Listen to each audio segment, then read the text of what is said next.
Once again, San Bernardino County has set the standard. This year, we proudly earned 257 Achievement Awards from the National Association of Counties, more than any other county in the U.S. for the third year running. Out of more than 3,000 counties nationwide, we're leading the way in innovation, efficiency, and service that inspires. Under the Board of Supervisors' leadership, we were honored this year for introducing children to STEAM learning, helping our residents stay informed and alert in a crisis, connecting local vendors with the county departments that need their services, empowering and educating the community about the challenges of premature birth, launching new initiatives to house our most vulnerable population, protecting the integrity of elections, enhancing pedestrian safety for students and parents walking to school, creating convenient opportunities to get married in a memorable location, and providing real-time status of emergency evacuations progress with the San Bernardino County Sheriff's Department Evacuation Solution, a Best in Category award winner. And these are just a few highlights from the more than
During a major disaster, staying informed is crucial. Sign up for the San Bernardino County Telephone Emergency Notification System, TENS, to receive emergency alerts for your area. TENS alerts are sent via phone and text, providing you with critical updates such as evacuation warnings and orders. Simply register with a valid San Bernardino County address. Don't wait until it's too late.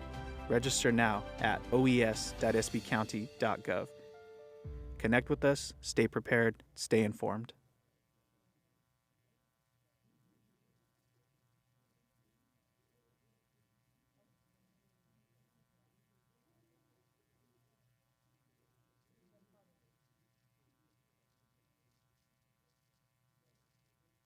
It's an honor to be here today to celebrate the groundbreaking of the Glen Helen Parkway Bridge project. This is really going to impact not just the local community, but the region. It's important that we listen to our residents. Our residents say, why is this not finished? And it's important that we address those issues. This is a brand new 4-lane bridge that crosses the Cajon Wash, and it connects to the former bridge that was already here. This is going to create a great new traffic flow, traffic pattern for all the residents in this area. It's being built with local lifestyle in mind, including multi-use pathways that are horse trail friendly and designated bike lanes and sidewalks. This $52.2 million funded project is a collaborative effort with our federal partners, our regional transportation partners, and then there's a county match involved, and County Public Works will see this through to fruition. We're going to be working with the county closely and making sure that we are here to provide all the assistance to make sure the project is delivered. I will thank in advance our residents for their patience as we start construction. There will be inconveniences, but we will do our best to minimize those. We will always have access through this area. This is an investment for the community. This is making sure that they have better transit. We look at our police and fire are going to have better access routes. People could come to our regional parks and see the great things that we're doing, the great investments. That means more people coming to the county of San Bernardino to enjoy the beautiful amenities that we have here. I am so excited that people are going to find it easier to get in and out of Glen Helen Regional Park, whether they're coming here for just a day at the swim facility, a picnic with friends, or if they're coming here for a large concert. For the next 2 years, we will be working very hard to complete this project so we can have this improved, safer road for all of the community.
Yeah.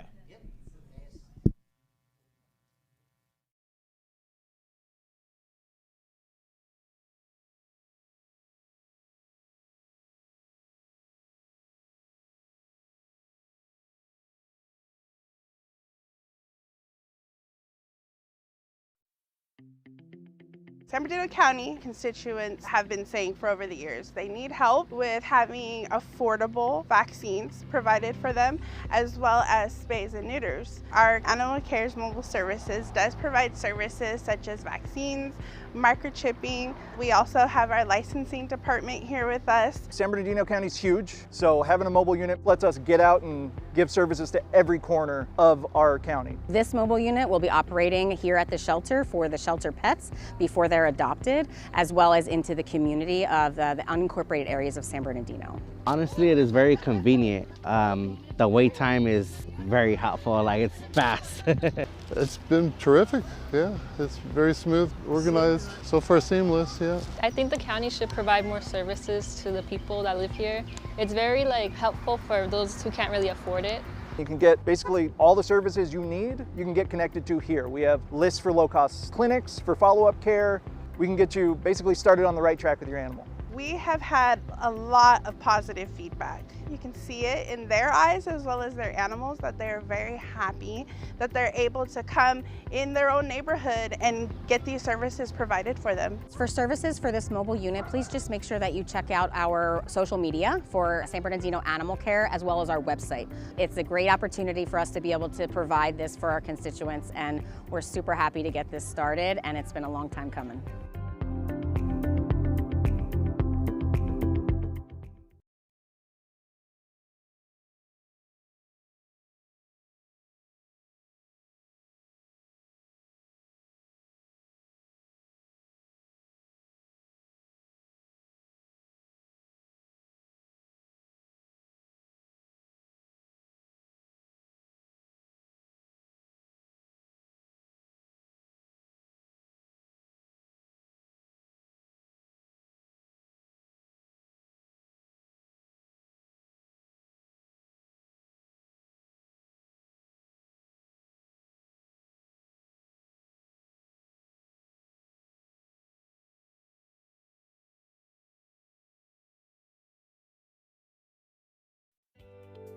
The San Bernardino County Fire Hazard Abatement Program is administered by code enforcement under the authority of County Fire.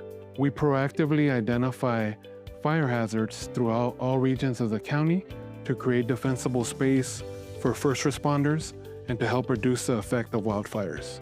It's important that county residents are aware of the fire hazard abatement program and understand that proactive measures are necessary to protect your home and your neighbors and your community. We conduct seasonal inspections looking for various fire hazards, hoping to improve defensible space to protect first responders and provide overall safety of the community. Residents can minimize hazards on their property by taking home hardening techniques, creating defensible space, and reducing hazardous fuels around their home. Doing self-inspections of their properties, ensuring that there's no flammable debris or combustibles that need to be removed further away from your residence, and or maintaining the vegetation that grows on your property. Community safety starts with all of us. When property owners do their part to maintain their properties, it strengthens our collective ability to protect families, neighborhoods, and first responders from the effects of wildfire.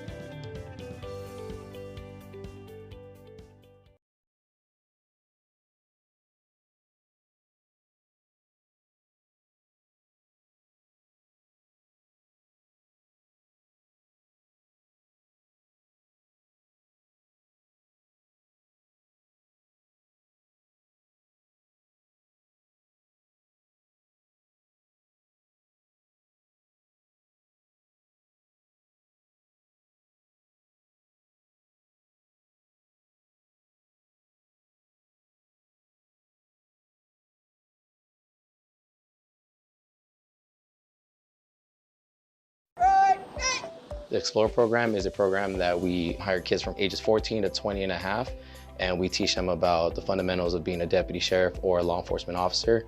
And also when they age out at 20 and a half, we help them get hired if they desire a career in law enforcement. It's a great way for any teenager interested out there that wants to pursue a career here in law enforcement. I've recently seen that the program has been helping a lot of kids with ride-alongs and just seeing what they actually do. It's a great way for any teenagers out there to see what a deputy does throughout their day of work. And if you're interested, I feel like this is a great way to start joining the program. I heard about the Explorer program through my best friend, Gabby. We were in high school at the time, and she invited me to come do a scenario with the Explorers. I came, did a scenario, absolutely loved it, ended up joining the post. I really enjoy the ride-alongs. Those are probably my favorite thing to do, but competitions are also very cool. I get to bond with my team and my advisors. We all kind of push each other to our limits during competition. I've been an advisor for about 6 months now. I've been to one Explorer competition, and I've been to dozens of trainings with the Explorers themselves, taking them out for ride-alongs, and seeing them develop from when I first contacted them to now has been really cool to see. Just how they've changed and how they speak to people, how they speak to the public, how they carry themselves at volunteer events. Just in 6 months has been really outstanding. So I became an Explore advisor because I had a teacher in high school. She looked out for me very well, and she took me under her wing and made sure that I was okay and kind of guided me on the right path. So I remember what it was like to be that kid that needed some guidance. So this is my way of giving back for that teacher that helped me on the right path. I'm interested in a career in law enforcement because of this program and the things that I've learned from it. I am interested in a career in law enforcement, honestly because of the program. I don't think that I would have decided to go into law enforcement if I hadn't joined. This has been a great way to show me what's out there. I get to meet new people. I get to learn about the career. I get to go on ride-alongs and experience a shift with the deputy. I have a lot of fun doing this.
The SPARK program is a program that was designed with the mindset of giving gainful employment to community youth and foster youth across this county. It's also providing an incredible opportunity for so many young adults to learn about what public service is, to learn about different occupations and career pathways.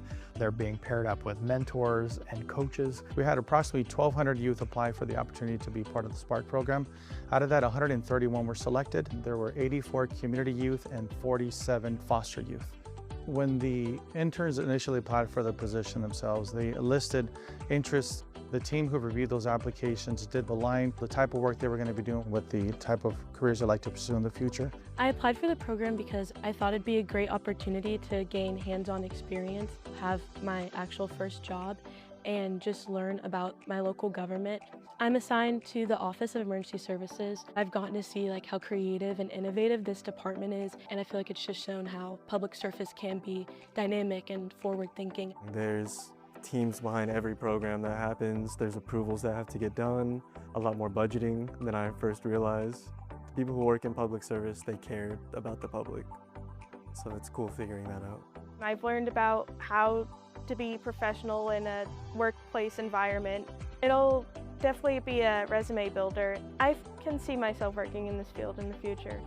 From the workforce development standpoint, it allows us to have a talent pipeline for the future. And then on the other side of the coin is it allows a pipeline for our foster youth to explore opportunities that may even redirect the course of their life and put them on a trajectory that gives them stability and a long-term income. Our job is to help them transition out of foster care.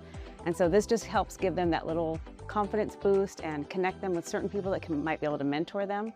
The department I'm assigned to is transportation planning. Career-wise, it gave me experience with different types of engineers. I've learned how to use the Excel program, and later on I'm going to be learning how to use GIS, which is a mapping program. Currently, I am assigned to communications. Most days I've been here, we went out to a location, set up the cameras to interview people. I'm gaining a lot of technical skills, so I do believe those will definitely help me with my artistic interests. The county is providing workshops, professional development opportunities to provide these young adults with real-world experience to help them develop and grow their skills to be better employees.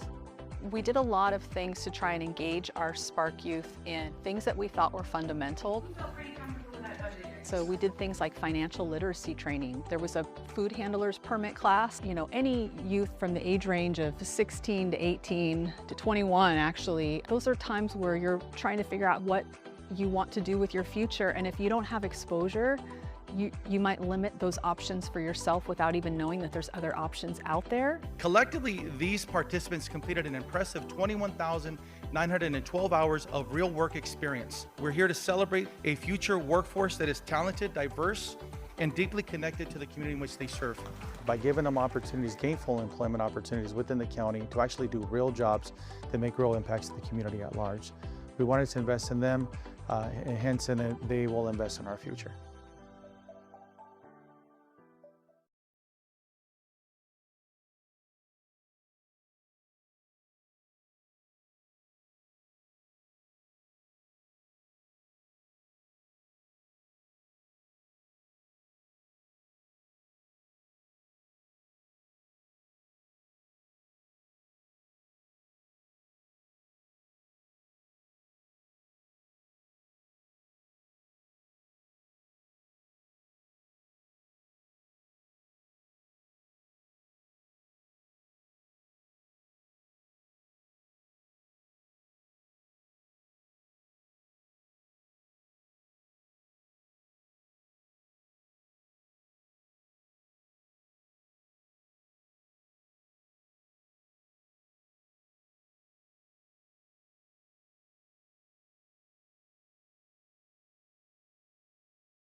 So this is Pacific Village Phase 2. It is an expansion of Phase 1. It will provide stable housing, access to treatment and coordinated care here on this campus. It will help those that are seeking reprieve from homelessness or unhousing situations to come and have a place to get treatment on a coordinated campus. This is a powerful investment here. It's going to bring dignified spaces, and it's going to feel like a home. It's not just something, you're a pop-up tent that they're living there. It's going to feel like a home. It's going to make them feel warm and make them hopefully want to transform their lives and get back to integrating into society. Pacific Village reflects the shared commitment for our local, state, and federal partners in making sure that this funding was a reality. In this project, I want to give a lot of special thanks to San Bernardino County because of their commitment to investing in people and building a community where no one is left behind. This represents 32 substance use disorder beds, 32 recuperative care beds, as well as 70 permanent supportive housing units. This will provide opportunity for treatment for so many, as well as those who are suffering with medical or behavioral health issues. It isn't just one type of housing.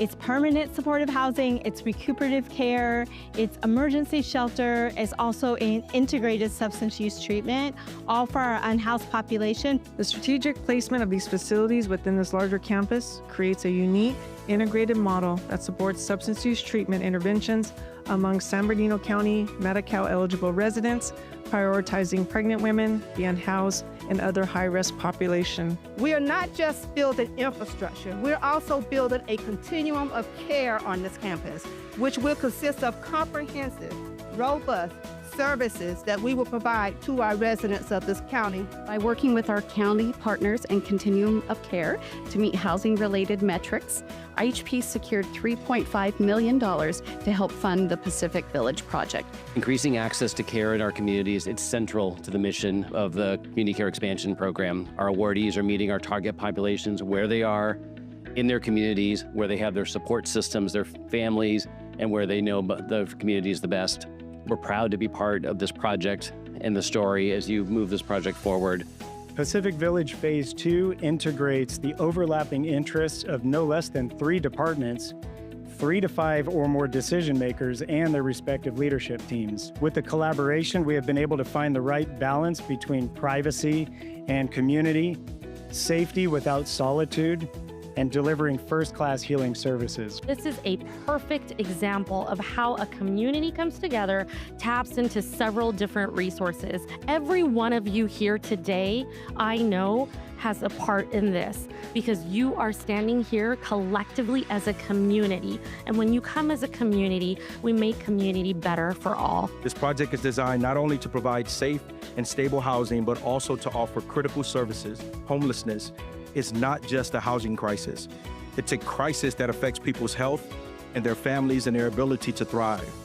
Pacific Village will provide a permanent solution, moving people off the streets and into homes with resources that they need to succeed. By integrating housing and services, Pacific Village follows a proven model that empowers individuals and families to rebuild their lives and achieve long-term stability.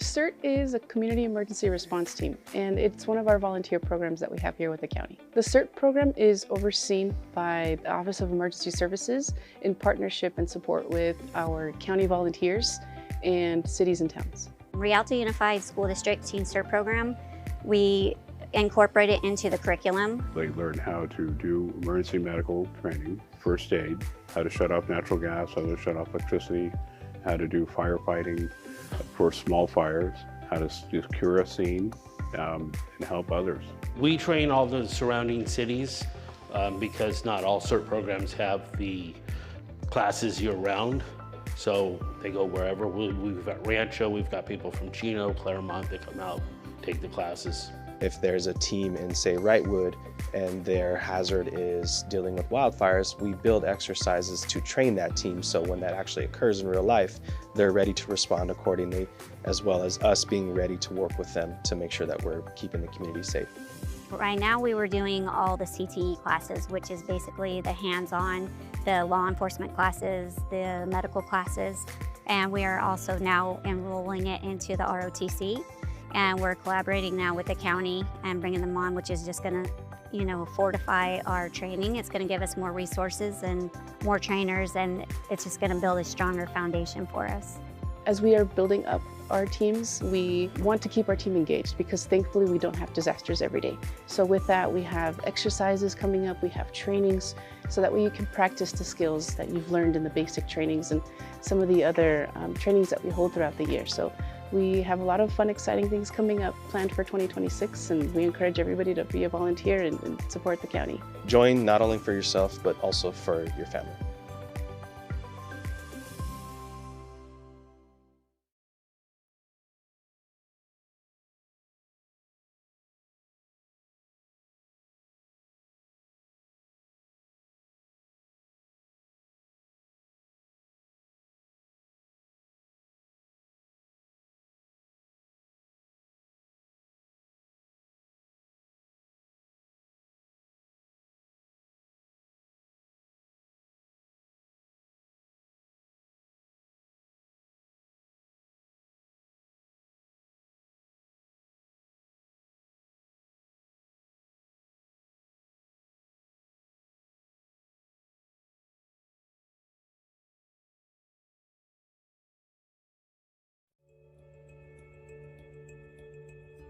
The county has established Office of Homeless Services to try and create a collaborative response to homelessness. So the HOPE team was started about a decade ago, originally comprised with, I believe, 2 deputy sheriffs, and their primary function was to combat homelessness through stability through housing.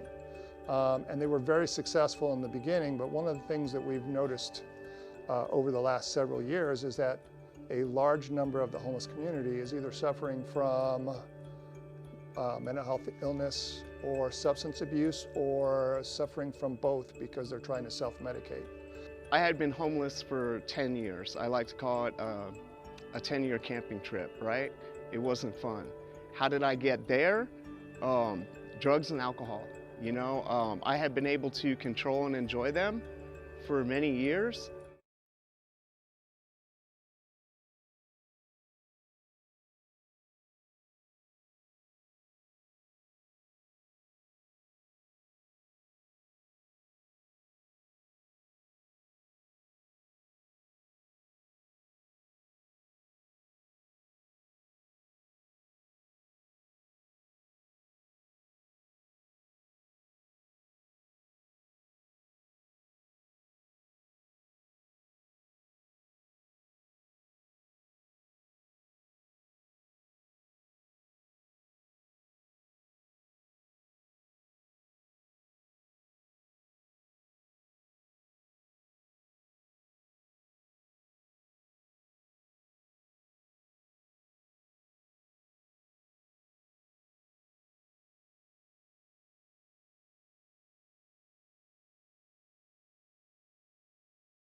Okay.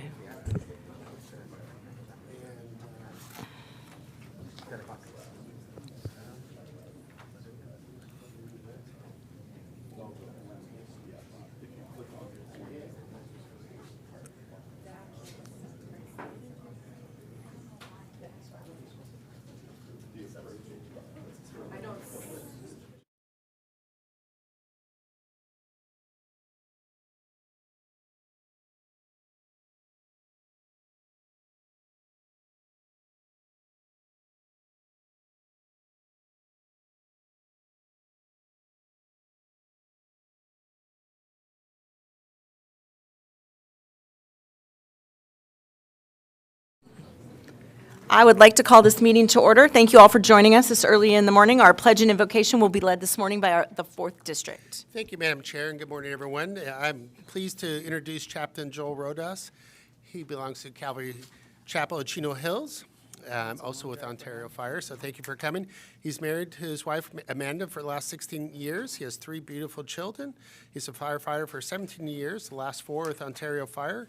He enjoys hunting and spearfishing, and he co-leads the firefighters ministry at Calvary Chapel. Welcome, Chaplain. Please lead us in prayer and pledge. Yes, thank you. Good morning, everyone. And again, my name is Joel Rodas, and I'm sincerely humbled to be here this morning with you all. Before I lead us in an invocation of prayer, I wanted to exhort you here on the board real quick. And that comes out of the book of Matthew, chapter 25. Where Jesus speaks about the parable of the talents. And many of you might know this parable, some of you don't, but I want to share it with you. Jesus says that the kingdom of heaven is like a master who was leaving on a long trip. And before he left, he gave his servants talents. To one he gave 5, to one he gave 2, to one he gave 1. And it says that he went far away, and that after a long while, the master returned. And he went and settled accounts with each one of his servants. And to the one that he gave 5, it says that he put his hands to the plow, traded, made 5 more. And the Lord told him, hey, well done, good and faithful servant. Enter into the rest of your Lord, what I've created for you. To the other who had 2, he also produced 2 more. Same thing. You've been faithful. Enter into the rest of your Lord. And to the other who was given 1, it says that he buried it. He did nothing with what his master had given him, and he was called wicked and lazy. And specifically says that he was cast into darkness. I have learned in my life, the older I get, that everything that I've been given is not by my power or by my might. It's been by God's sovereignty in my life. And that I will one day have to give an account to him with the sphere of influence that he gave me. What did you do with the marriage that I gave you? How did you lead your wife? What did you do with the kids I gave you? Did you lead them to me? It's not about how much travel sports or toys I got them. What did you do in the kingdom in their life? And you here on this board are given an immense amount of responsibility and power that can be used for good or for evil, and I'm here to remind you of that. The Bible says that the Lord gives wisdom, and out of his mouth comes knowledge and understanding. It is not of your own. It's not the wisdom of man. The wisdom of man leads to wickedness. It comes from humbling yourself and seeking the Lord. So I remind you of that right now as we bow your heads in prayer. Father God, I thank you, Lord, for this opportunity. I thank you, Lord, for this nation, Lord. First and foremost, I lift up this police officer, Lord, Grant Ward, his family. He made the ultimate sacrifice. Right now, there is a mom. There are 2 daughters. There's a mom and a dad. There's siblings. There's coworkers that are mourning the loss of a police officer, Lord. I pray that you bring them peace.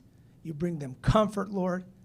You remind our officers, even right now, those who are here, how much we love them.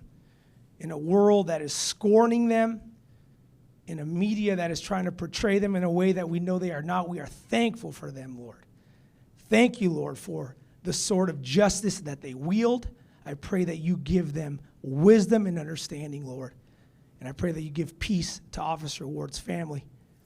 Lord, I also want to bring before you, Lord, this Board of Supervisors. Your word says in the book of Proverbs that when the righteous are in power, the people celebrate.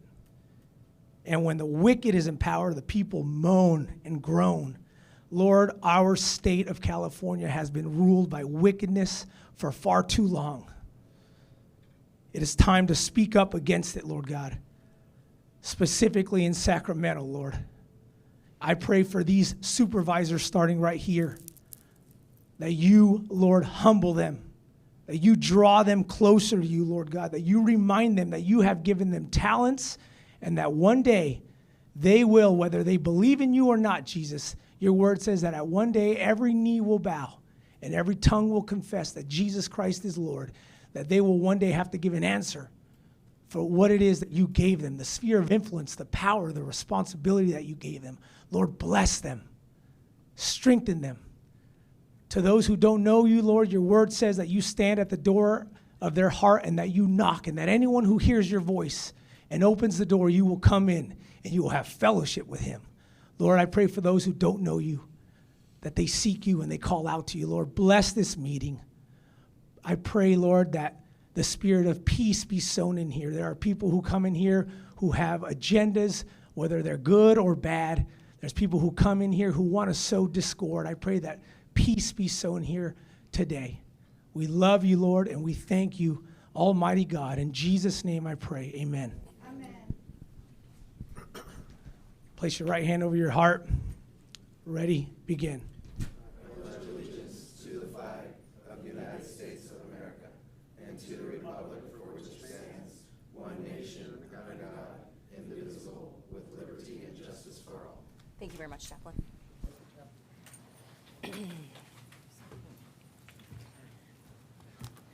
We will now move on to our memorial adjournments. Supervisor Baca. Supervisor Cook. Supervisor Almendares. I have one to speak of, Madam Chair. It's with the hard, soft, I don't even know how to, give me a second. It's with a humble heart. I want to say that give my respects to the family of Ralph Carvalho, who was the first recipient of the key to the city of Upland. He passed away on February 7th, 2026 at the age of 80. He was born in 1945 in Bronx, New York. He was survived by his wife, Maureen, his children, Gina, John, Frank, his grandchildren, Trina, Michael, Atalia, Libby, and Vito, and his sister, Vivian. This man was truly the salt of the earth in the city of Upland. This man dedicated his life to public service. He was an Exchange Club member, or a Key Club, Kiwanis Club member, and was just very active in the community. I met him through he was trying to get the baseball field in Upland redone, and he was relentless. This man probably called me 20 times. He probably called Kurt 20 times. And just wanted to see this restoration of the school baseball field done, and he didn't stop at anything. And that was a testament to who he was as a person. He was very active with all the organizations that were there in Upland, and was constantly just out there advocating for the city of Upland. So it's a very sad day for the city of Upland that they lose such a champion for what they need in their community. And I just wanted to say hearts go out to his family. Thank you very much. Supervisor Hagman. No. All right, I would like to take things a little out of order today. I would first like to start by thanking Mayor Lilburn for hosting us. Thank you for the City of Highland and the police department here. We appreciate you opening up your doors for us this morning. And we have a lot of public comment, and so since it is so early, I would like to move that from the back of our meeting to the top of our meeting so that folks that are here today to give public comment can get on to work. And so we will begin with that. We have a number of speakers. I'm going to begin with the man who has the most difficult name so that I only have to say it once, so please forgive me if I mispronounce it. Alexander Karkovsky. Thank you. And you will have 3 minutes this morning, and I have no idea where we're directing you to speak. 3. The next speaker will be Carlo Alcazar, followed by Amethyst Yates.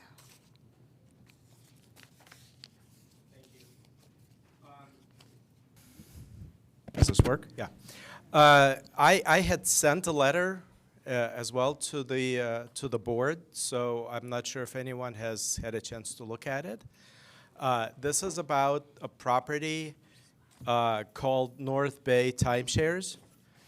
All the units in that property are currently shattered, and if title to these units is not resolved, they'll just turn into blight because there's no one to be able to finance these units.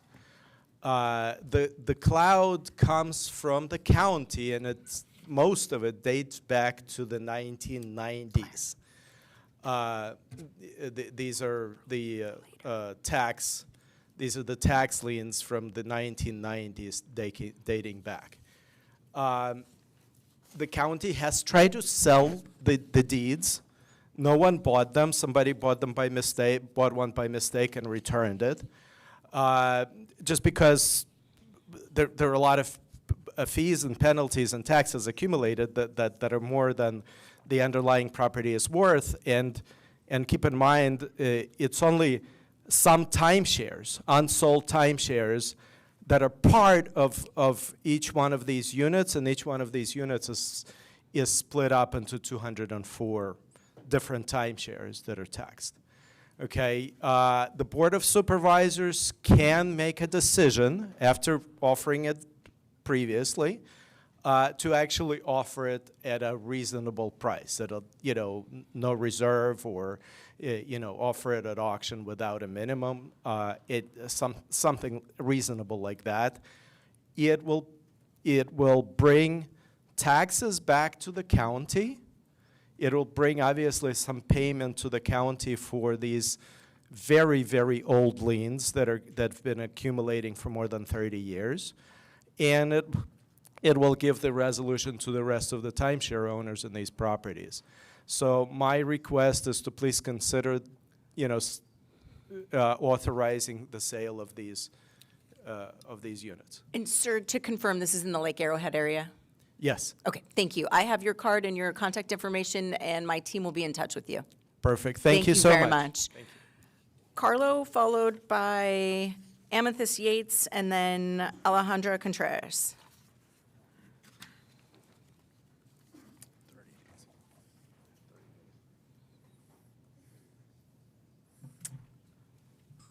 Good morning, board.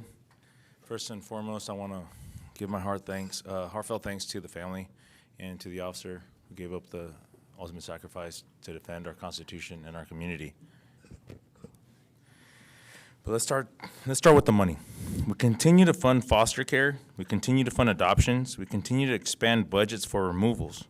But where's the funding for prevention? Where's the funding to keep families together? And where's the funding for due process? Instead, we are pouring taxpayer dollars into a system that removes children first and asks questions later. So I stand here with one clear message. No more money for CFS. No more money for CFS. No more money until Ms. Glasgow can align the agency with the Constitution. There should be, yesterday I went to the courthouse, and here we are again with filings given on the day of. That's a violation of the 14th Amendment. Let's talk about timelines. A jurisdictional hearing is supposed to take place within 30 days. But yet we have parents in there looking at a year, breaking the law and the Constitution. The Sixth Amendment, speedy trial. But yet the standard for removing and repossessing a car is a lot higher than removing a child from their home. Meanwhile, we see disparities. In my case, a white mother who allegedly abused her children, spraying them in the face with chemicals, drawing blood after physical altercations, and violating restraining orders, was able to keep her children. But yet we have minorities in the county losing their kids for much less.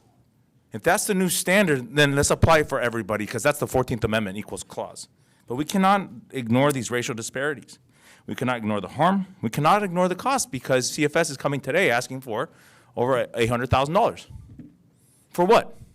If you can prove to me 100% that none of these removals have been occurred on false allegations, breaking civil rights, and also, guess what? Also, retaliation from the social workers. I got retaliated against. So, at what expense, commissioners? At what expense, San Bernardino? I say no more money. No more money for CFS until there's accountability. No more money without transparency. And in fact, if we find out that a social worker lied or supervisors are making the social workers change the reports to keep these kids and retaliating against the parents, they should go to jail. 30 seconds remaining. Thank you. Thank you very much. Amethyst Yates, followed by Alejandra Contreras, and then Arlie Cedillo. Areli, thank you. Good morning, Chair and members of the board. My name is Amethyst Yates. I'm the Assistant Director of the Family Reunification, Equity, and Empowerment Project. Every decision in the system shapes the child's brain, their sense of safety and lifelong attachment, and the stability of their family, the foundation for well-being. Too often, families come to the department during crisis. By the time removal occurs, original safety concerns have been mitigated. Unsafe partners have moved out, housing has been stabilized, treatment has begun, and yet children are still removed. This is not responding to immediate danger. It's an outdated response pattern. Removal disputes, disrupts attachment, activates stress response, and leaves a lasting impression. Children adapt to survive, sometimes bonding quickly to new caregivers, not because the environment is safe, but because conditions become a survival instinct. When children turn 18, many search for their biological parents. Almost every young adult I've spoken with who has been adopted after termination describes a deep pull for identity and connection. Many also report severe abuse, neglect, or adoption. Consequence never anticipated when termination was framed as permanency. The harm is compounded when families face biases. Parents who are not culturally understood are often held to arbitrary standards. When they advocate for their rights, removal, or even false documentation occurs. This is not just unfair, it harms children and undermines family preservation. Through Title IV-E funding, counties can provide in-home prevention services to stabilize families and keep children safe. Yet in 2004, California spent over $5 million in administration costs while families report not receiving these services before removal. Prevention and reunification support are not expenses. They are child protections and family preservation strategies. Every avoided removal preserves attachment. Every shortened foster care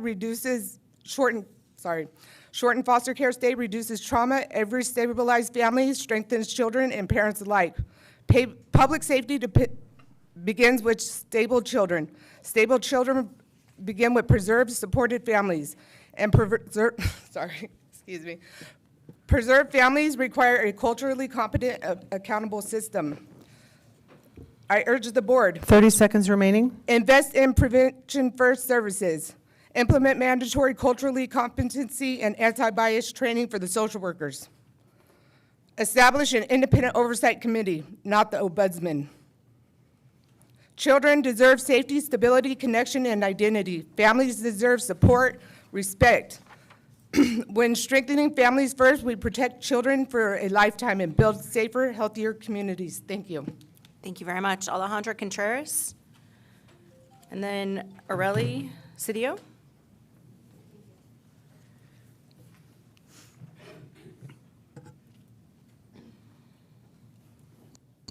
Good morning, everyone.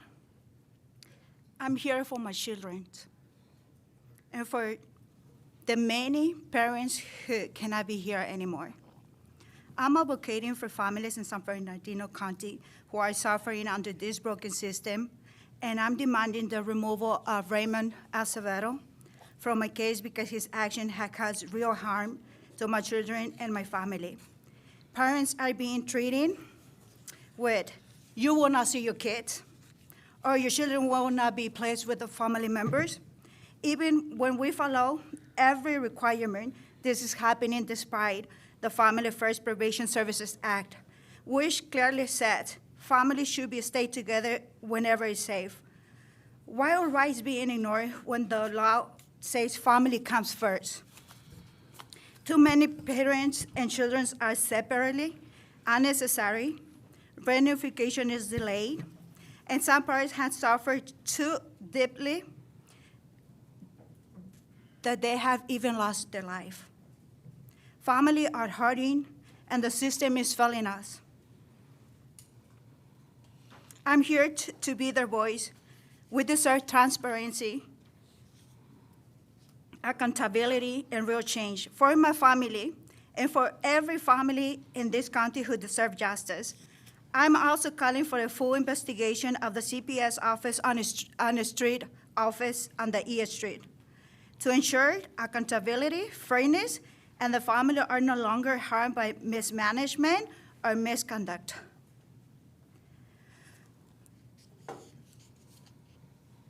I need to ask an important question. Why does it seem like money matters more than keep families together?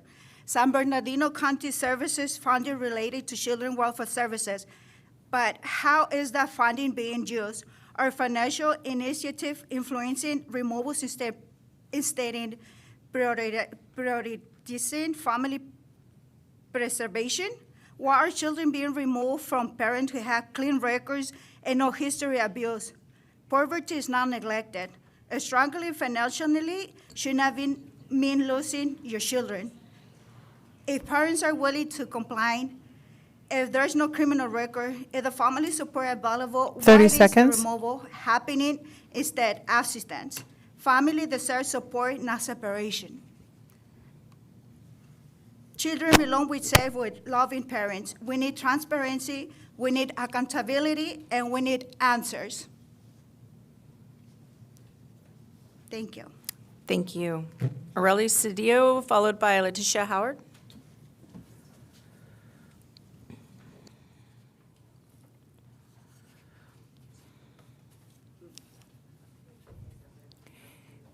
Could we ask you to step back, please? We can see it. Thank you.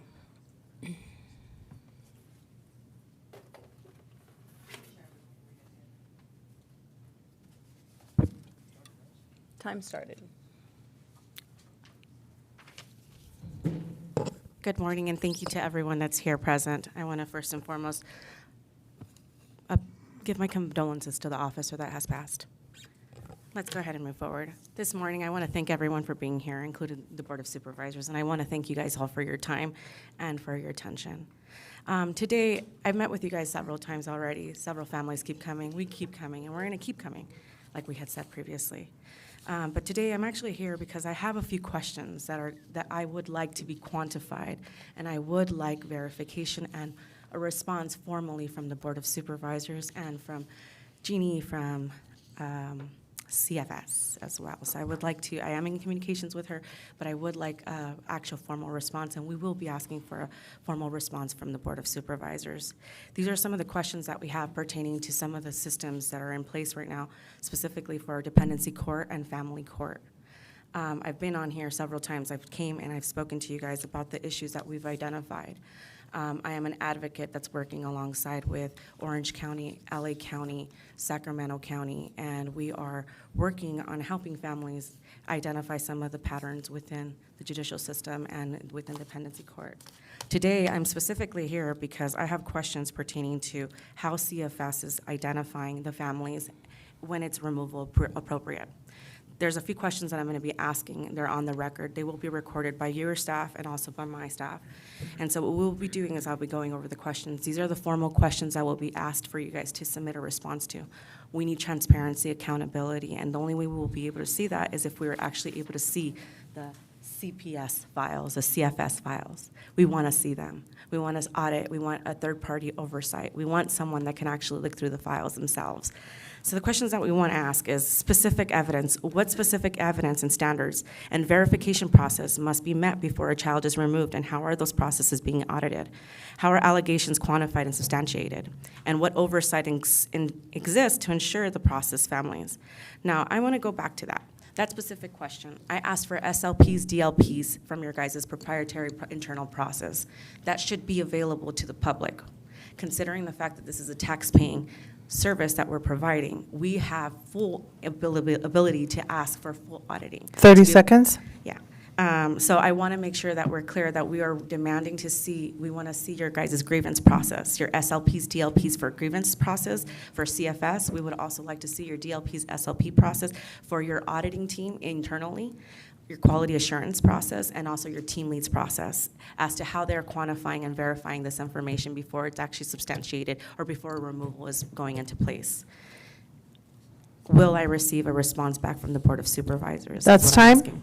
That's fine. Tisha Howard, followed by Bethany.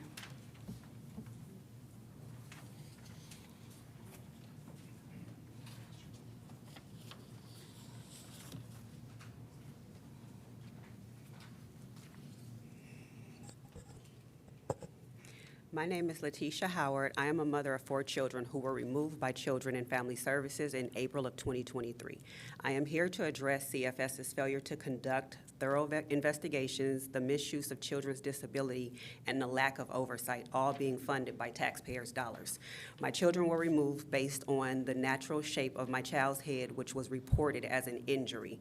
The night that the children were removed, CFS took the child to the hospital. Medical testing, including a CT scan, confirmed that there was no head injury. This poster shows a picture at the child's first birthday party before he came into my care through adoption and 6 months after the removal. The shape of his head is the same. This is not a mistake. They repeatedly interviewed 3 children with documented disabilities and communication delays until they obtained favorable statements. They used to support continued custody. Their disabilities were not accommodated. That is not compliance with the law. That is discrimination. Under CAPTA and federal funding requirements such as Title IV-E, agencies are required to conduct thorough investigations, make reasonable efforts to prevent removal, and preserve families. No meaningful efforts were made to keep my family together, yet CFS continues to document reasonable efforts in official reports. Funding is being allocated for services that are supposed to support families and prevent removal. So I'm asking, where are those funds going if the services are not being provided? And I ask the board, how are you verifying investigations are fair and based on real evidence?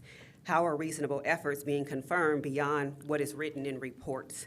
What oversight exists to ensure that children with disabilities are protected under the ADA? Who is ensuring that federal funding is not being obtained based on inaccurate or misleading documentation? When false information is used to justify removal and documentation does not reflect what truthfully occurred while funding continues, that raises serious concerns. I do not support my tax dollars being used to fund the unlawful removal of children or a support system that fails to investigate, then justifies that failure with false document to cover up their errors. This is not just my case. For months, families have come before this board raising these concerns, and you have failed to intervene. So I will ask this clearly. How many families must be unlawfully torn apart before this board decides to intervene? Because if the board will not act, we, the people, will. We will continue to organize, document, and expose what is occurring in this county, and those elected to serve will not remain in positions while ignoring families being torn apart for financial gain. We are not going away, so the question is not what is happening. The evidence is already here. The question is, what are you going to do about it? Thank you. Bethany, followed by Tammy Kesey.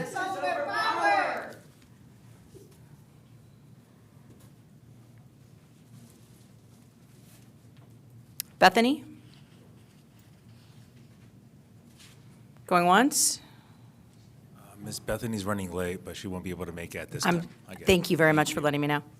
Tammy Kesey, followed by Mark Lee. Hi, my name's Tammy.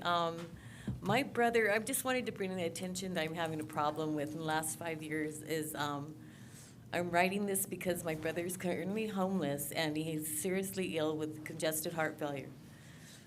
And medical, I don't know where to go. I've gone to the Housing Hope.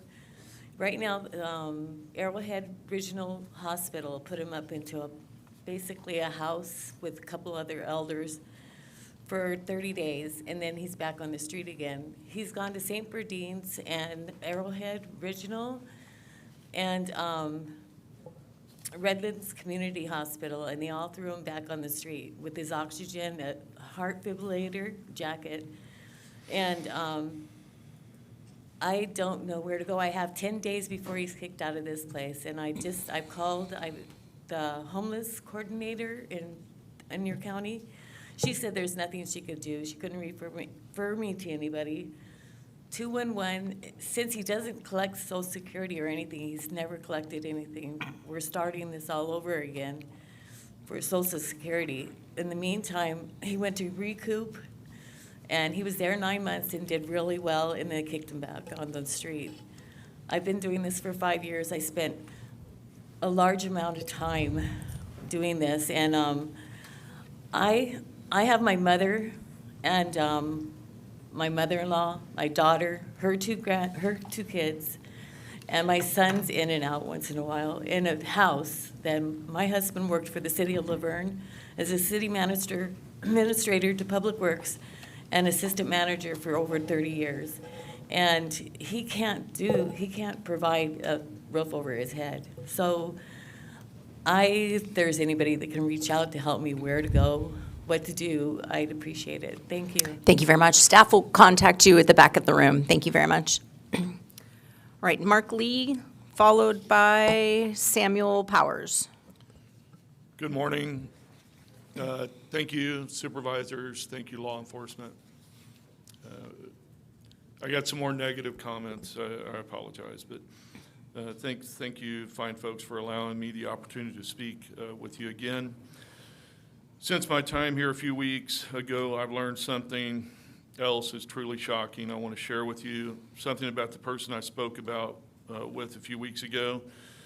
That's the auditor, controller, treasurer, tax collector.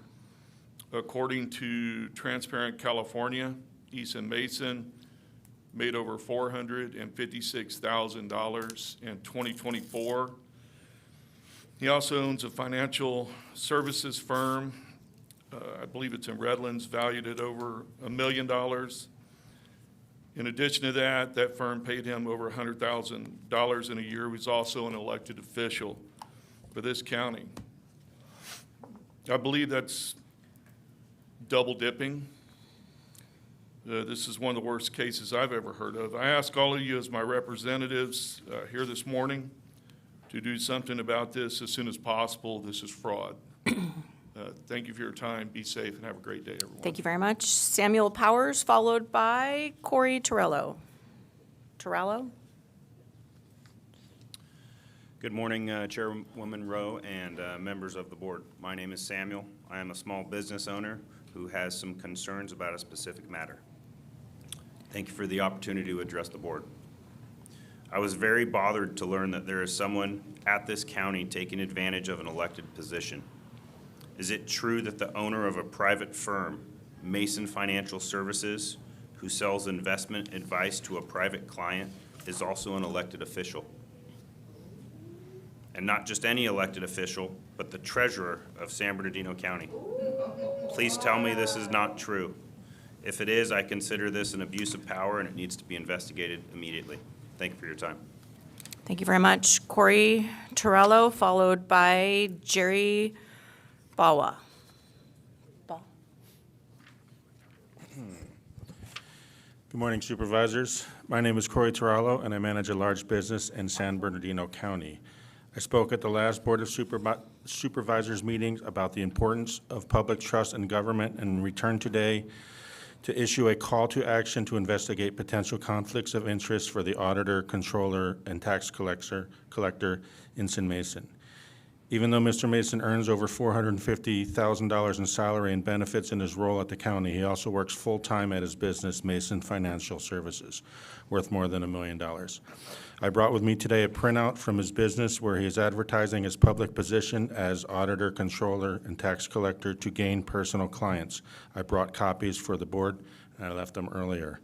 Mr. Mason oversees the management of the county investment pool valued at roughly $12 billion, billion with a B.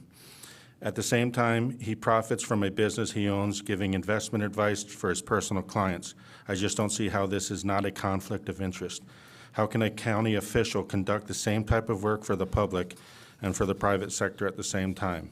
How do you know that he's not profiting from his public position by investing billions of dollars on behalf of the county to increase the value of the investments of his personal clients? I'm not saying he is doing this, but what I want to know is how the board is safeguarding against this type of activity.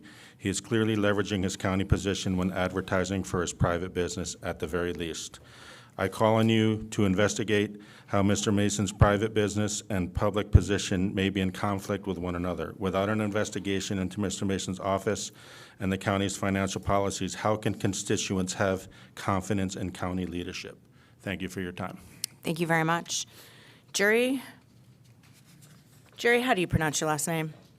Bajwa? Thank you.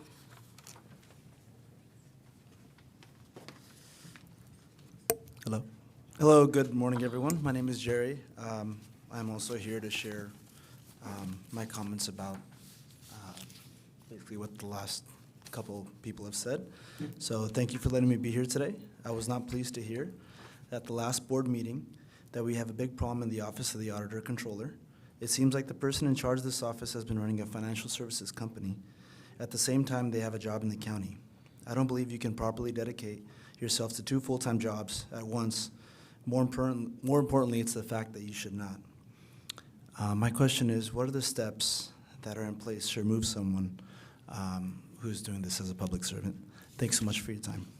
Thank you very much. That is the last request to speak that I have. And for all the folks here today, we cannot, as a Board of Supervisors, comment back to individual speakers. So I just wanted to let you know that, but we have heard your concern, so thank you very much. With that, we will move on to our reports from County Council. Laura? Good morning, Your Honor. Your Honor. I'm going to court. I have nothing to report, thank you. Thank you very much. Reports from our CEO, Luther. Good morning, Madam Chair. I have nothing to report this morning. Thank you. So I'm going to put you in the hot seat, Luther. Okay. We've had a lot of concern on different county departments, and the folks that are here today know that we have created an ad hoc committee because we've heard you, and a lot of great questions that are brought up that we don't even know the answers to. So I thank you very much, because you're going to bring insight to those of us that are in decision makers, and while we may not have answers that can impact you, we certainly will do our due diligence and research. And so along that vein, though, we've heard some new comments today. And Luther, I have had a lot of outreach, both this morning and via email, on folks regarding the conflict of interest associated with the auditor, controller, tax collector, and the concerns that are being raised. Ensign Mason, despite being the highest paid elected official in the county, is not in his elected office full-time because he operates a full-time business, Mason Financial Services. So Ensign's a CPA and a registered investment advisor, and in that role, he frequently provides advice to his clients on investments that they should make. At the same time, Ensign serves as the elected auditor, controller, tax collector for our county, and in his role as the treasurer, he directly manages $12 billion in the county investment pool. So this creates an opportunity for significant conflict of interest. And is there any way that you can investigate to see if this is a real conflict of interest or just a perceived conflict of interest? Because I agree with the speakers and the outreach that I've had that if nothing else, it's a bad look. And also the board, we delegate our investment authority each year through the budgeting process. And I'm concerned that until we have a better understanding of the allegations, that we may want to explore what other options that we have for delegation. So would you be able to look into that and report back? Thank you, Madam Chair. Yes, and to echo your point, well, I've heard the complaints too, both from all our speakers. Yes, I can work with County Council, and we'll look into how we would investigate the concerns raised regarding the potential conflict of interest. From the standpoint of investment authority, annually an item is brought where we recommend to the board delegated investment authority to the ATC. I think that is around budget time, either June or July each year is when we traditionally bring that. I can explore what it would mean if a recommendation was to delegate the investment authority differently and what the implications that would have on the county. I'll work with Laura and her team to look at that. I think it'd just be good to have ideas for options that we have. Yeah, I can do that, certainly. Okay. Yeah, Madam Chair, yeah, we do hear you. We hear everything you're saying. When it comes to this particular subject that we're talking right now, where I see there could be a huge issue that I would love to see if we could look into is when you're managing $12 billion, that gives you a lot of influence in what you can do with your own personal business.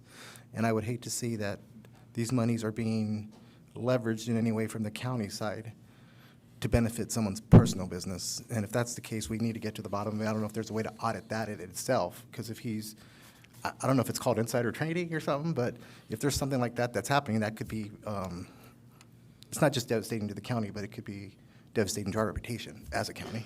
Yeah, understood. I will take a look at it. I think working with Laura and her team, we'll look at what options exist for us to investigate and what we can have access to, and we can report back to you. One of the comments that I received was it's the equivalent of having the sheriff's department, the actual sheriff, the elected sheriff, have his own private towing company where he hooks up and hauls vehicles and makes profit off that, or DA Anderson having private practice on the side at the same time. So I think anything that you can do to shed some light on it would be helpful.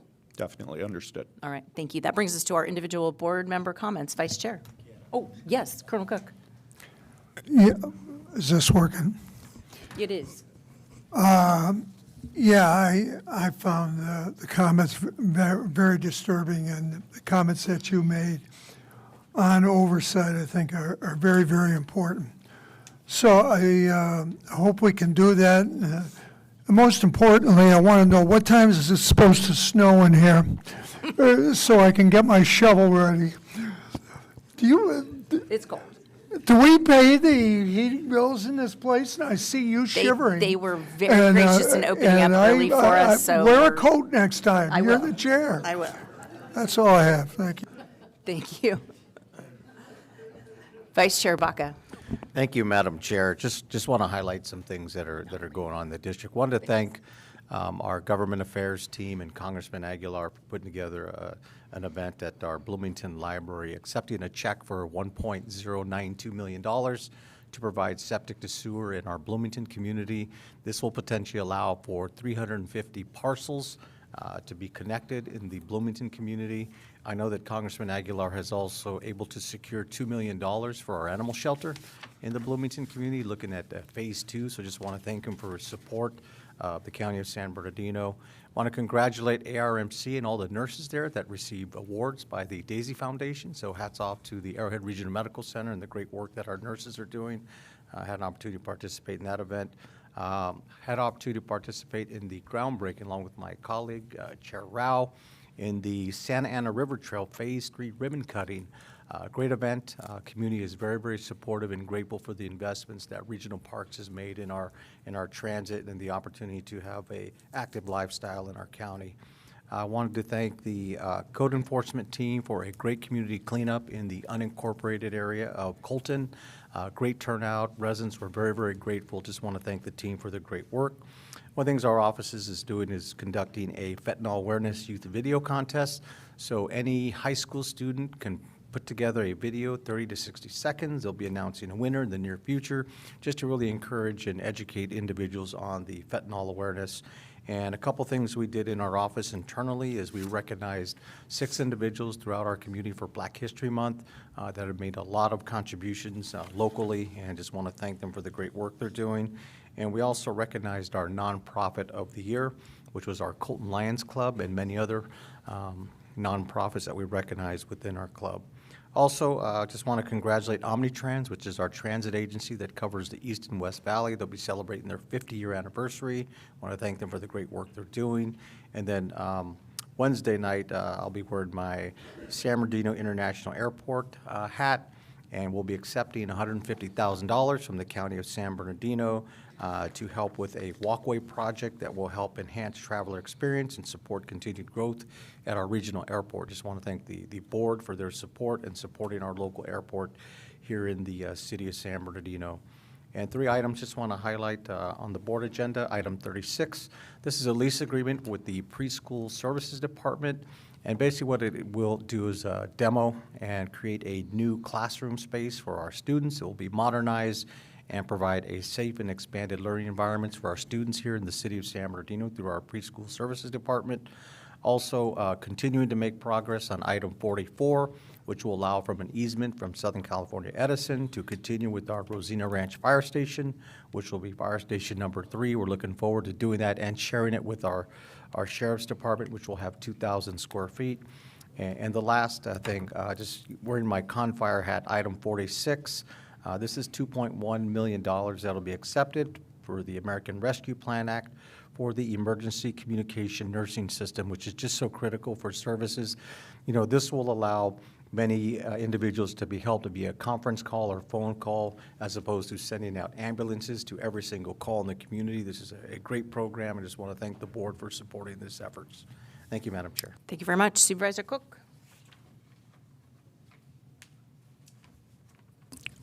No, I think can you hear me now? No. How about now? Yes. You always give me a broken microphone. Is there a message being sent by the chair? No, I think some of the things that were talked about today were very, very disturbing. And when you get involved in stuff where people are handling money or what have you, and there's allegations, then obviously I'm concerned about it. And however we can screen that and find out what's going on. I think everybody here in this audience feels the same way. That's the reason we have these meetings. And if somebody's got a gripe or something like that, or even more importantly, they know that something's going on that's not right, that's why you have that blasted microphone there. And hopefully, and that is the only purpose that I see for this board, we can make something happen and do our job. And that's the epitome of what we do here. So that's all I have today. Thank you. Thank you very much. Supervisor Armendariz? Yes, thank you, Chair. Quick updates. We attended CSAC in Sacramento last week, just came back from NACO in D.C.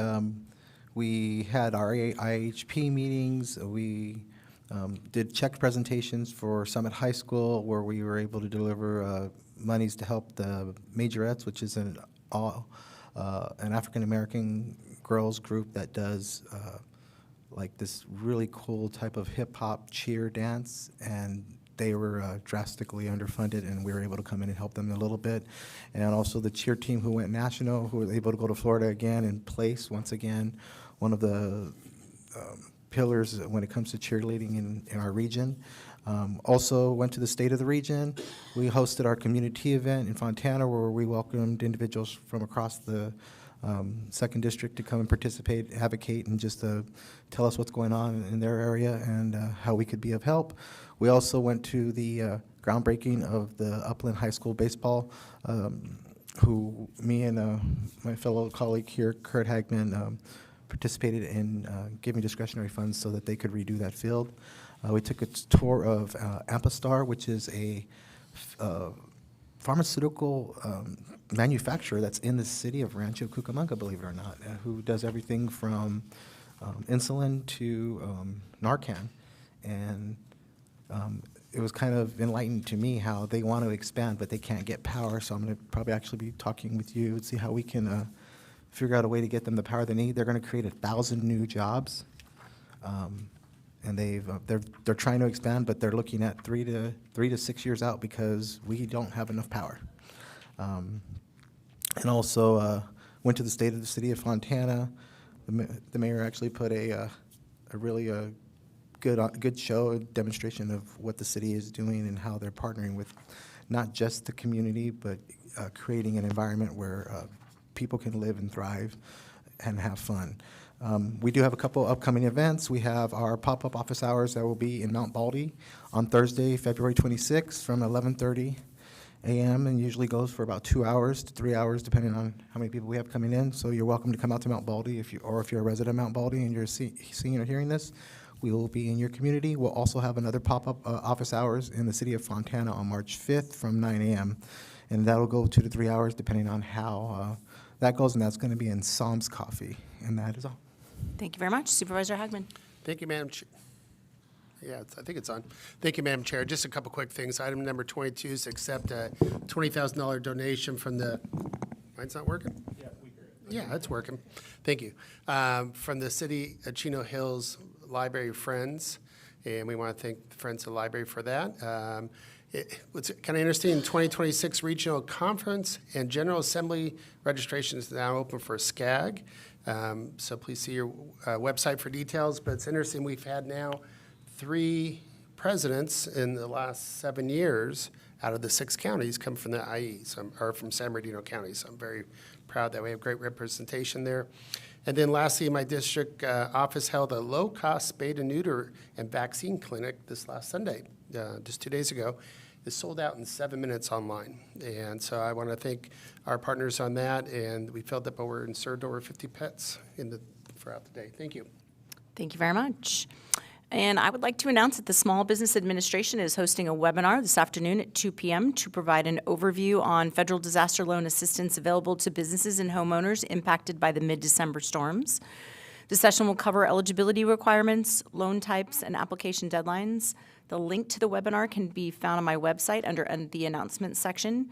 The SBA specialists are also currently available in person at the local disaster loan outreach center located in San Bernardino County Fire Station number 40 in Oak Hills, and appointments can be made on the SBA website at appointment.sba.gov.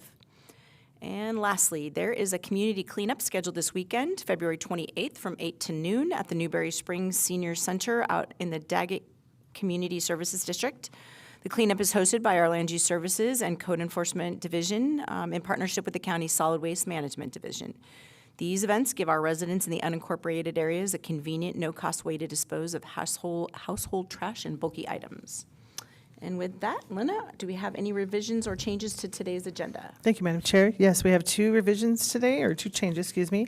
Items 52 and 53 on the discussion calendar will both be continued to March 10th, 2026. Those are all the changes I have. Thank you. And do we have anyone wishing to speak on those 2 items today? We do not. Okay, thank you very much. Thank you. All right, with that, we will move on to conflicts of interest. If we have any board members wishing to disclose a conflict of interest, now would be the time to do so. All right, seeing none, our consent calendar today consists of items number 2 through 51, and I have several requests to speak. Aureli Cedillo, followed by Carlo Alcazar, and then we will have Amethyst Yates.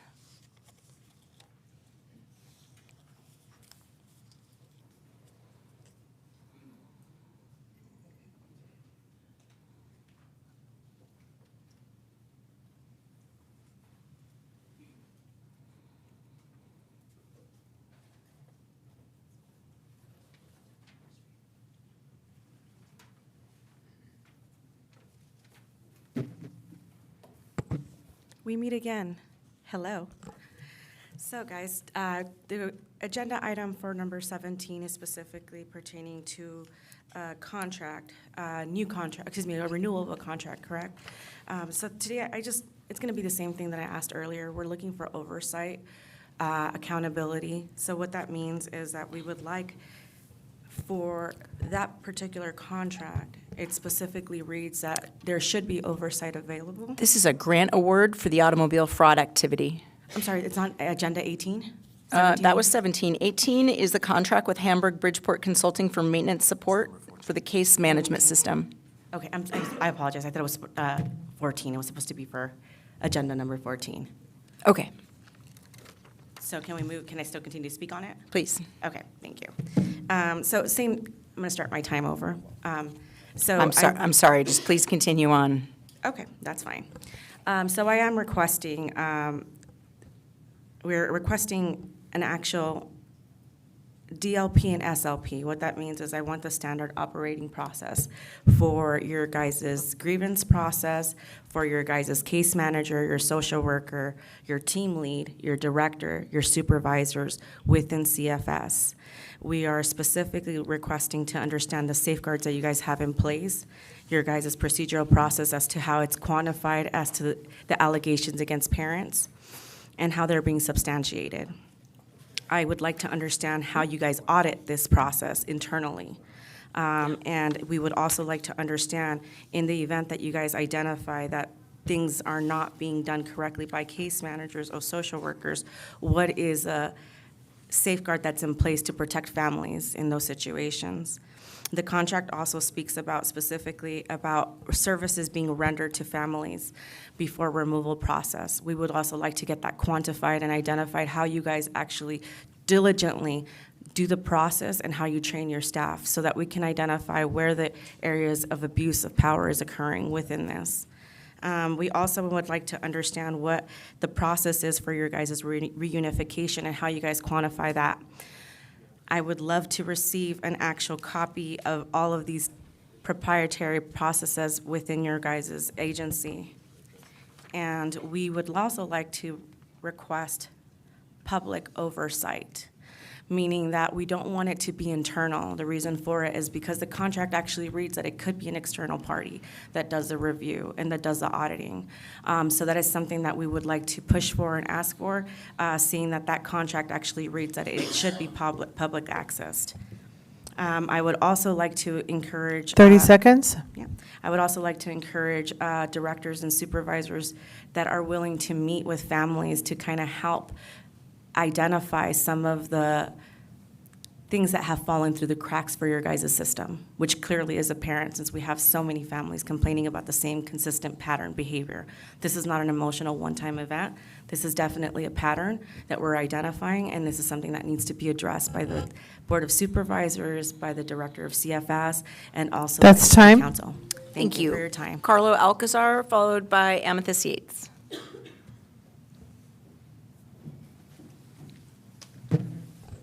Hello, Board. I crossed my speeches, so on the general comment, I ended up doing the item 14. So if it's okay, if I can speak with the general comment on this, okay. No, but you can still speak on 14. I'll do 14. Thank Okay. you. Okay, it's gonna take a little bit of brain power here, but I'll do it. Let me get this going, and here we go. So item 14 is about the allocation of funds to these nonprofits, right? But again, we come to the point where the different standards and how we fulfill these slots that are given to these kids. In my personal case, just recently, I had a social worker tell me that in regards to my daughter getting punched in the head, in the back of the head multiple times, that it's just things Mexicans do. And so when we talk about other families that have been going through the system, is it things Mexicans do or things that black people just do? Because I'm seeing that the system is full of the same brown and black people. But the money allocated to these nonprofits is in the amounts of over $800,000. So what do we do there, right? Now also, the same social worker told me it's just my hypervigilance because of my military service. no. But I still have a daughter who had a swollen face and a swollen back of her head because mother dragged her out of her room. But yet we still have the same situation where a white woman is treated differently than her brown and black counterparts. But yet at the same time, Sir, can you bring it back to the item? of course, Thank you. but at the same time, if this is the standard in San Bernardino, then guess what? We shouldn't have that many kids in the system pertaining to these foster care providers. The adoptions, right, that are going on. Because how much money does the county allocate for these services? But if we have a system that is rampant in corruption, rampant in false allegations, rampant in breaking civil rights, can we even trust them? If they were heart surgeons, I wouldn't trust them to operate in my heart because they would chop them off my head. At the end of the day is, what are we doing? Because this is already a decades-long problem. I want to ask, the monies that were allocated this last year, the year before that, right, after COVID, with the 5,800 kids now suing the county, where are they going? We have an issue.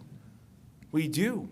There are disparities in treatment of these families, but yet we look at these contracts, we think it feels good to go ahead and give to foster families. It feels good to give to these programs where they're helping with sexual abuse. But I have in my own home a man who has a restraining order. CFS 30 Montana knew seconds. about it. And here we are. Again, we're allocating money. But then I'm told CFS doesn't check on those restraining orders. It's not their purview. But yet we have Ms. Bethany, and I'm sorry, Ms. Bethany, but I will out and say this. Her son has been in the system for over 10 years. Yet, he's also a product of these foster family and also group home contracts. 10 years that we've been locking up these kids. And there's more that are aging out. What does that do? That's time. Thank you. Thank you. Amethyst Yates, followed by Alejandra Contreras. Good morning again, Chair and members of the board. So when poverty looks like neglect, parents are suffering, children are suffering. It's funny how there's a big financial tag on adoptions, So the money is supposed to go to fund adoptions, but what if we put the money back in the households? You could pay a family that's on government assistance $300 per child, but that same child goes into foster care, and there's $1,000 a month, $2,000 a month. The kids are being medicated so they could get a little bit more financial gain, okay? Kids that go through the foster care system and are in there for any length of time, they wind up coming home, finding their parents and saying, I was abused. I don't know if I could use the word raped, tied up, bound. I mean, it goes on. And this is at the hands of foster parents. Let's look at the Turpin 13 case out in Paris, California. Was that right? Was that biological parents? Yeah, some of the kids belonged to them, but some of them didn't. They were adopted. How about the kids' academics? We're looking at the children's academics. They grow up, they wind up in prison, jails, homeless. They turn 18, the money runs out. What about that? How much are they suffering? They have hard times building relationships with other people, healthy relationships. They can have bad relationships all day long because that's what the system has taught them, that it's not okay. It's not okay to be loved. You're a paycheck. Is that okay? We're investing in what? What are we investing in? We're not investing in the family. We're investing in financial incentives for adoption. We're investing in criminals because they're going to grow up. They're going to have all this trauma. They're going to turn into criminals. They're going to do drugs. They're going to be looking for identity in the wrong places. They're going to think, oh, my families didn't love me. My mom didn't care. My dad didn't care. When really it was the system that was tearing the family apart. It was the system that was saying, your mom don't love you. Your dad don't love you. Give the family some support. There's pilot programs out in Chicago, Illinois that fund preventative services for 30 parents. seconds. They give them financial help to keep their kids and their family intact and they're going well. Do something. Alejandra Contreras? Hi, I'm here again.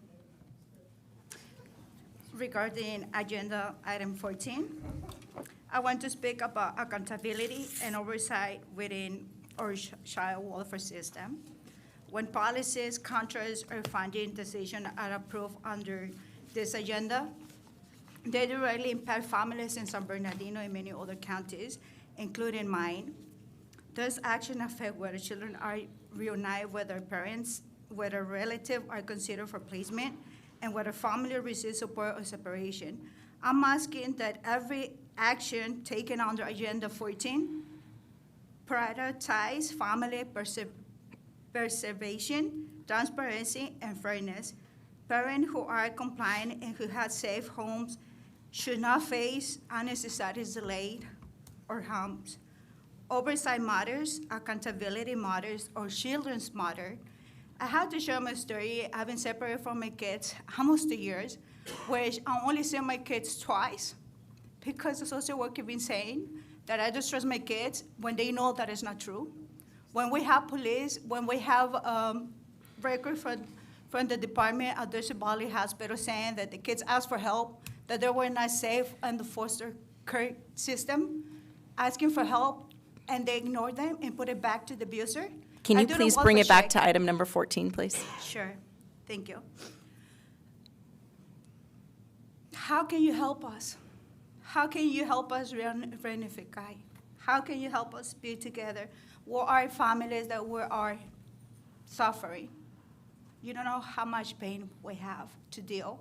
How many family has to, even some parents had, like I said on the previous comment. This item is about children who are formerly in foster care.